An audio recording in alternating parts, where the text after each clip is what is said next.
कठैबाट एकदमै हामीलाई भावुक शोकमग्न बनाएको छ।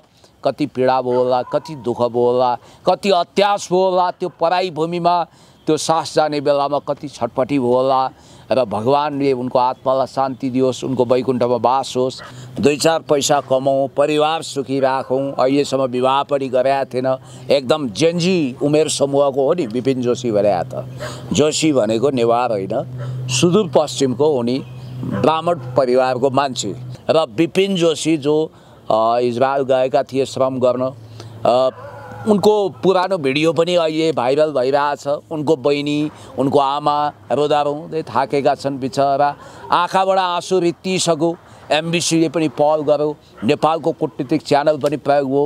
उनी त यो धरतीमै छैनन् भन्ने कुरा आयो र हमासको तर्फबाट बयानबाजी पनि भयो कि विपिन जोशीलाई इजरायलले गाजामा आक्रमण गर्दा गाजामा राखिएको अवस्थामा उनको मृत्यु भयो। त्यो विपिन जोशी एक होनहार नेपाली युवा, आफ्नो भाग्य अजमाउन 2-4 पैसा कमाउँ, परिवार सुखी राखौँ। अहिलेसम्म विवाह पनि गरेका थिएन, एकदम जेन्जी उमेर समूहको हो नि विपिन जोशी भने। त जोशी भनेको नेवार होइन, सुदूरपश्चिमको उनी ब्राह्मण परिवारको मान्छे र असाध्यै राम्रो स्वभाव, भलाद्मी स्वभाव।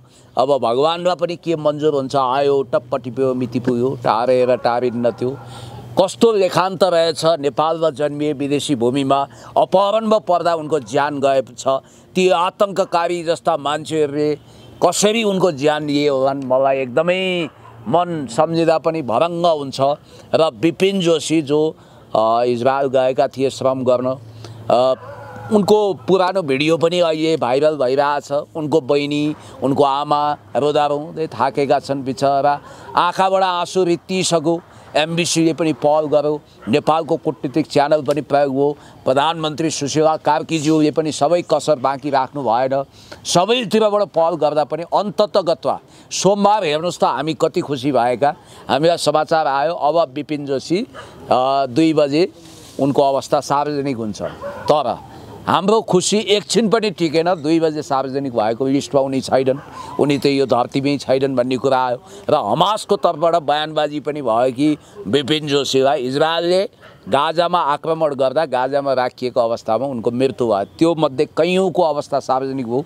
अमेरिकाले, डोनाल्ड ट्रम्पले जसरी गाजामा शान्ति स्थापना गर्नको लागि सिज फायर गराए, त्यसपछि हमास विद्रोहीले पनि त्यहाँको बन्धकमा परेको, अपहरणमा परेको सबैलाई जीवित रिहा गर्ने भन्ने बित्तिकै हामी पनि कति खुसी भएका थियौँ। तर टाउको माथिको आकाश खसे जस्तो, पैताला मुनिको धरती भासिए जस्तो कठैबाट एकदमै हामीलाई भावुक शोकमग्न बनाएको छ। कति पीडा भयो होला, कति दुःख भयो होला, कति अत्यास भयो होला, त्यो पराई भूमिमा त्यो सास जाने बेलामा कति छटपटी भयो होला। र भगवानले उनको आत्मालाई शान्ति दियोस्, उनको वैकुण्ठमा बास होस्। यहाँ एउटा कुरा के भने ब्लड मनी ठुलो कुरो होइन, चाहे त्यो करोड होस् चाहे अरब। मान्छेको जीवन 84 लाख जुनेहरूमध्ये सबैभन्दा उत्कृष्ट जीवन मान्छेको विपिन जोशी प्रति हाम्रो कति सपना थियो। हामीले सपना देखिरहेका थियौँ। उहाँ डिएसपी साहब र मैले सल्लाह गरेका थियौँ, एयरपोर्टमा हामी खाना लिएर जानेछौँ, उनलाई स्वागत गर्नेछौँ। नेपालमा एउटा भव्य राष्ट्रिय हिरोको सम्मान उनले पाउँदै थिए। अन्तर्राष्ट्रिय मिडियाको विषयवस्तु हुँदै थियो। CNN, BBC, Al Jazeera, Washington Post, New York Times, केमा आएन विपिन जोशीको विषयमा। सम्भवतः नेपालको इतिहासमा सबभन्दा बढी चर्चा उनीले यो विषयले पायो। तर बिचरा उनी त आजभन्दा केही महिना अगाडि, केही वर्ष अगाडि नै यो धरतीबाट विदाई भएका रहेछन्। आयो टप्प टिप्यो मिति पुग्यो, टारेर टारिन्न थियो। विपिन जोशी जस्तो देशभक्त होनहार युवाले असमयमै मृत्युवरण गर्नु परेको छ। यो कमजोरी भनेको हाम्रो राज्य सत्ताको पनि हो, यहाँको प्रणालीको पनि हो। यो देशमा रोजगारी भइदिएको भए, यो देशमा 20-50 हजार कमाउने मौका भइदिएको भए आज एयरपोर्टबाट मानव समुद्र जस्तो भएर विभिन्न देशमा जानु पर्थ्यो, खाडीमा जानु पर्थ्यो, इजरायल जानु पर्थ्यो, अमेरिका जानु पर्थ्यो, युरोप जानु पर्थ्यो। हाम्रै देशमा 10 नङ्ग्रा खियाएर ताउगोमा जाउगो पकाउने अवस्था नभइसकेपछि खाना नाना छानाको मोहको कारण, त्यही कारणले गर्दा आज कैयौँ युवाहरू विदेश पलायन भए। जाँदा झन्डा ओढेर जान्छन्, आउँदाखेरि काठको बाकसमा प्याक भएर आउँछन्। कठैबाट विपिन जोशी अब त के गर्ने, उनको नाउँमा दीप प्रज्वलन भयो। अब हामी धेरै निराश भयौँ। विपिन भाइ, कहिले नभेटेको विपिन भाइ, सपनामा पनि नभेटेको विपिन बाबु, तिम्रो आत्माले शान्ति पाओस्, वैकुण्ठमा बास होस्, तिम्रो अर्को चुनी सम्भव भयो भने यही नेपालमा होस्, म यही भन्छु। सर के भन्नुहुन्छ विपिन जोशीको बारेमा? के लाग्छ यो नेपाल सरकार चुकेको हो? मूलत के छ भन्दा देशमा स्वरोजगारको व्यवस्था हैन अवसरको अवस्थालाई चाहिँ सरकारले युवाहरूलाई पलायन हुनबाट रोकेको अवस्था भएदेखि विपिन जस्ता युवाहरूले चाहिँ यसरी आफ्नो ज्यान गुमाउनु पर्ने अवस्था थिएन। राज्य अभिभावकीय संस्था हुन्छ, राज्यका अभिभावकहरूले कहिले पनि यो पार्टमा नसोचेर आफ्नै के भन्दा पारिवारिक चाहिँ सरकार नीति र परिस्थितिले गर्दा जुन अहिलेको चाहिँ परिणाम नेपालमा जन्म्यो यो तपाईँ हाम्रो माझमै छ। मूलत विपिन जोशी एउटा युवा पनि हुन्। आज रोजगारकै सिलसिलामा इजरायल गएको अवस्थामा उनी चाहिँ के भन्दा हमासको चाहिँ त्यो द्वन्द्वमा परे। मूलत के भन्दा उनलाई चाहिँ अब एउटा ग्रेनेड चाहिँ फालिएको थियो, उसले त्यो ग्रेनेडलाई उनले पन्छाए। तत्पश्चात त्यहाँ पनि दर्जनौं मान्छे चाहिँ उनले बचाउन पनि सफल भए।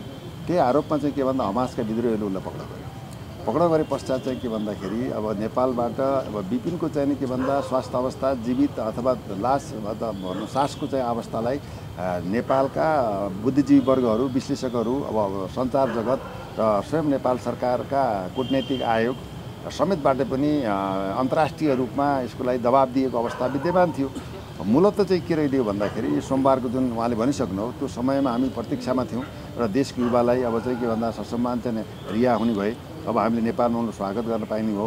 जबकि एउटा नेपालले यो संसारकै एउटा वीर गाथा बोकेका चाहिँ नेपालीको चाहिँ इतिहासलाई उनले बरकरार राखेका छन्। आफू चाहिँ मरेर पनि चाहिँ उनले दर्जनौं मान्छे बचाउन सफल भएको एउटा योद्धा पनि हुन्। राष्ट्रको चाहिँ एउटा भनौँ एउटा नक्षत्रको रूपमा हामीले मानेको बहादुर चाहिँ के भन्दा विपिनलाई देख्न पाइयो, सम्मान गर्न पाइयो।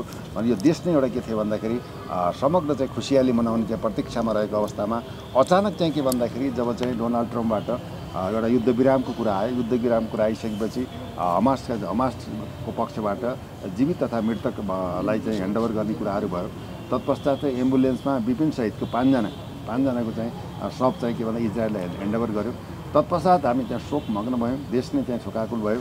अत्यन्त यस्तो पीडामा उनको दिदी आमा उहाँ गएर चाहिँ संयुक्त राष्ट्रसङ्घको चाहिँ भनौँ महासचिवसम्मलाई भेटेर अनेक कुराहरू चाहिँ पहल भयो। तथापि चाहिँ के भन्दा रित्तो हात फर्कँदाखेरि उहाँहरूको मनमा कस्तो चाहिँ दुःख उपद्रवपात भएको होला।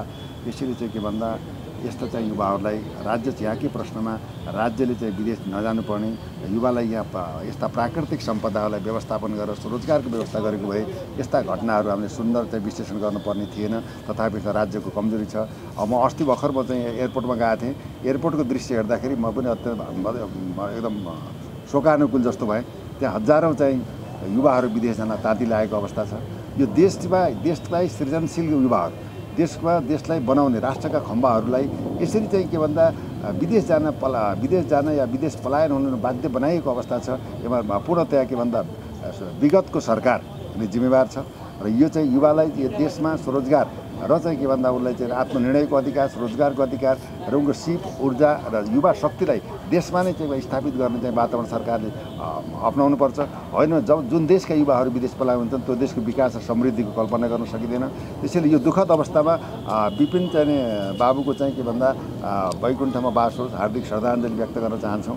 र विपिन जोशी अन्य देशमा जन्मिएको भए आज बाकसमा फर्किनु पर्दैन थियो भनेर कतिजनाले विश्लेषण गरिरहेका छन्। यो कुरा सत्य हो? अब यस्तो हो, यसपछि के छ भने विपिन जोशी यदि विकसित देशमा चाइना अमेरिकामा जन्मिया भए अरू देशमा श्रम गरेर जाँदैन थिए, पक्कै पनि रोजगारीको अवसर त्यही हुन्थ्यो। अब अर्को कुरो त पहिला भनौँ, हुन त वर्तमान सरकार चुकेको हो होइन, चुकेकै छ झुकेकै छ। चुक्नु र झुक्नु भनेको हाम्रो परराष्ट्र सम्बन्ध लत्रिनु हो। सबभन्दा महत्त्वपूर्ण कुरा के भने वीर गोर्खालीको पहिचान दिँदै उहाँले भन्नुभयो ग्रेनेडहरू उनले पन्साए, कैयौँको ज्यान जोगाए।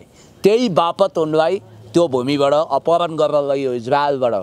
र तपाईँलाई म भनौँ नेपालीहरू त मर्सिनरिज जस्तो भयो के, भाडाका सिपाहीलाई मर्सिनरिज भनिन्छ। चाहे फकल्यान्डको युद्धमा होस् फ्रन्ट लाइनमा मर्ने नेपाली, चाहे कारगिलको युद्धमा नेपालीले शहादत प्राप्त गरेको छ। लता मङ्गेशकरको एउटा गीतै छ, गोर्खालीहरूले वीरता प्राप्त नगरेको रगत नबगाएको भारतको कुनै पनि त्यस्तो खालको लडाइँको मैदान छैन। संसारभरि ब्रिटिस आर्मीको रूपमा फ्रन्टियर बनाउने नेपाली हुँदा विपिन एउटा गैर सैनिक मान्छे, उनी आफ्नो काम गर्दै थिए। बेचारा युवा उमेरको, लाउँ खाउँ उमेरको हजार सपनाहरू थिए, ती सबै सपना भत्ताभङ्ग भयो। अब यहाँ मैले कतिपय मिडियाले चाहिँ कति संवेदनहीन क्रूर प्रचार गरे भने संयुक्त राष्ट्रसङ्घको महासचिव एन्टोनियो गुटेरेसलाई भेट्नु, अमेरिका जानु ल हेर अब छोरा त धेरैले पाउँछन्, कस्ती भाग्यमानी आमाले थुक्क यस्तो बुद्धि। एउटा आमाले सन्तान गुमाएकी छिन्, उनले संयुक्त राष्ट्रसङ्घको महासचिव भेटे पनि, अमेरिकाको राष्ट्रपति भेटे पनि, अथवा भगवानै भेटे पनि उनको छोरा जीवित आइदिएको भए पो एउटा कुरा हुन्छ त। तपाईँको अमेरिका जानु अनि त्यसपछि संयुक्त राष्ट्रसङ्घको महासचिव एन्टोनियो गुटेरेससँग भेट्नु नै उपलब्धि हो र त होला। अब एउटा कुरा के भने नेपालीहरू साह्रै दुखी छन्, दुःख पाएका छन् भनेर सान्त्वना दिन जसले पनि सक्छ, किनभने त्यहाँ बाकसमा प्याक भएका 5 वटा लासहरू त्यो जुन देशका हुन् ती देशका सपुतहरू नै हुन्। हाम्रो विपिन जोशी जस्तै अरू देशका सपुतहरू पनि आखिर बाकस भएर लास भएर तब्दिल भएका छन्। तपाईँलाई एउटा कुरा भन्छु, उहिले 10 स्पेक जराथुस्त्रका लेखक फ्रेडरिक नित्सेले भन्थे क्या, मृत्यु 2 प्रकारको हुन्छ, एउटा पहाड चाहिँ गरौँ, अर्को प्वाख चाहिँ हलाउँ। विपिन जोशीको मृत्यु भनेको पहाड चाहिँ गरौँ हो। उनी शहीद हुन्, उनलाई उनको सम्मानमा राष्ट्रिय झन्डा झुकाउनुपर्छ, सार्वजनिक बिदा यो सरकारले दिनुपर्छ। विपिन जोशीलाई राष्ट्रिय सलामी सहित वास्तवमा अन्तिम भावपूर्ण विदाई पनि गर्नुपर्छ। कस्ता ऐरे गैरे भइरहेहरू देशलाई योगदान नगर्ने मान्छेले राष्ट्रिय सलामी पाए होइन, कोही ठुला नेताको पत्नी हुनाको कारणले पाए। त्यसकारण विपिनले त यो देशलाई प्रतिनिधित्व गरे नि त विदेशमा, उनी अन्तर्राष्ट्रिय स्तरमा पनि उनको शहादतको चर्चा भयो। त्यसकारण अब कुनै पनि युवाले फेरि विपिन जोशी जस्तो नियति भोग्नु नपरोस्। यहाँको गरिबी, यहाँको बेरोजगारी, यहाँको भोकमरी, यहाँको यति राम्रो सुनको लङ्का जस्तो देशलाई शासकीय नालायकीले बर्बाद पार्यो। अब सुशीला आमै तपाईँसँग एउटा विकल्प छ, हुन त तपाईँ केयरटेकर गभर्मेन्टको नेतृत्व गर्नुभएको छ, तर अबको शासकले देशमा औद्योगिक पुँजीवाद स्थापना गर्नु पर्यो, उद्योग धन्दा सञ्चालन गर्नु पर्यो, यहाँ रोजगारी सृजना गर्नु पर्यो, यहाँ युवाहरूलाई बेरोजगार राख्नु भएन। अहिले